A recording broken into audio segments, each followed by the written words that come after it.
I've seen Eddie Butita and Njugush, blessed Njugush. They've been uh, they've been cited in a speech by the head of state. It's crazy, man. It's crazy. I told you, young people, don't don't be excited by validation from the old order, the old establishment. Don't think it's a privilege. Don't think they have your best interest. I mean, he's mentioning them at the same time he wants to tax content creators. Now, the two he has mentioned are probably 0.001 of the influencer landscape, and he's using them as a metric to impose stiffer penalties on others and to suppress the growth of that industry. So young people don't seek to be don't be excited to be mentioned or to be associated or to be even within circles of old people, old bastards. We are where we are as a country because of them, and they still want to innovate, to suppress areas that they didn't help develop, areas that they didn't help build. So when President Ruto is saying that Eddie Butita and Blessed Jugush earn this amount of money, it's don't think he's proud, don't think he's happy. These old guys, they can die to hear that young people are helping themselves. They are, and even Jugush and whatever, and even the clients that you deal with, you have to look at alternative forms of payment. You have to look at Bitcoin. You have to look at just something. I don't know how you're going to do it. Yeah, so that was mad, unnecessary. Even if you're trying to justify introducing punitive laws, you can't just profile one person. I remember when Michael Joseph, this Muzungu piece of shit, Michael Joseph, there was those times KRA used to give certificates to the highest taxpayers, and Michael Joseph was allegedly the taxpayer of the year, like 3 years consecutively, until he said, "This is rubbish.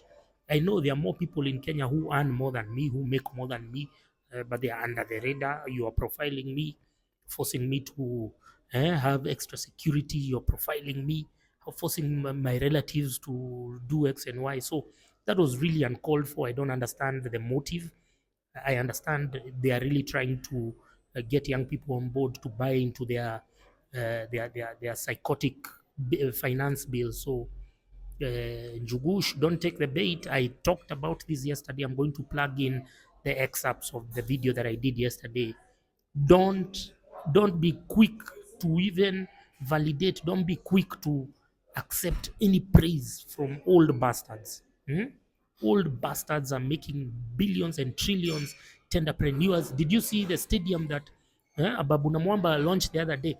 Equivalent of $4 million, and it looks like a toilet with plastic seats that they look like for I don't know what, red. And then these are the guys who are coming to say that an influencer who just makes 1M per year or per month, oh, if that guy makes money. They are not saying that because they like it. They hate seeing young success. They hate seeing young people making money, surviving in their without bootlicking them, without sucking their cocks. So it's giving them sleepless nights, not just him, the establishment around him. They are wondering now because they don't want young people to survive, because once mkipata pesa you won't vote for them, mtakuwa na vichwa ngumu, mtakuwa na kiburi. So please don't embrace praise from an establishment that is out to suppress your innovation and your economic prosperity. That's cheap and empty rhetoric. Understand that young people, we are in this godforsaken country, that young people, we are hated. They don't like us. They despise us. I've grown up in an environment where, as a young kid, I used to find even old people interested in my business, mostly because they knew I had a different mindset.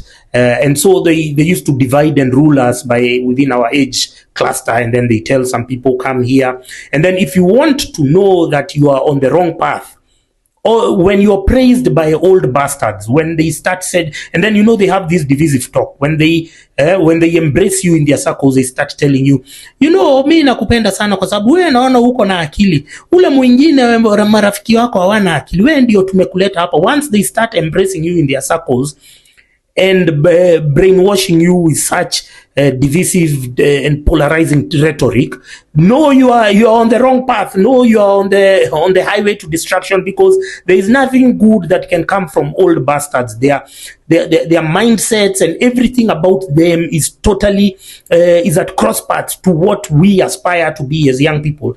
They've been brainwashed and breastfed with Moi era propaganda. They used to wake up and with such phrases like education is a key. So many vijana,